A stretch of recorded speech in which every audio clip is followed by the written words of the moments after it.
কিছুদিন আগে আমি একটি কোট পড়েছিলাম, সেখানে বলা ছিল যদি তুমি সুযোগ পাও পিছনে গিয়ে তোমার মাকে ভালোভাবে পড়াশোনা করাতে, তাকে পড়াতে, তাকে তার স্বপ্নের পিছনে যেতে দিতে আর তার বিয়ে না হতে দিতে, তাহলে কি তুমি সেটা করবে?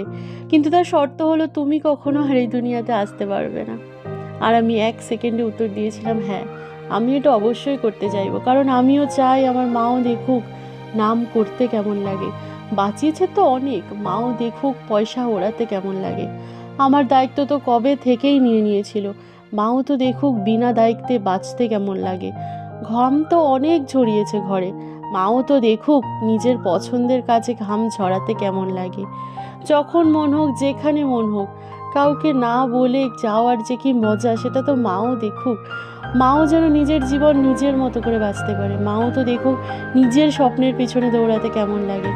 মাও তো দেখুক স্বাধীনতার স্বাদ পেতে কেমন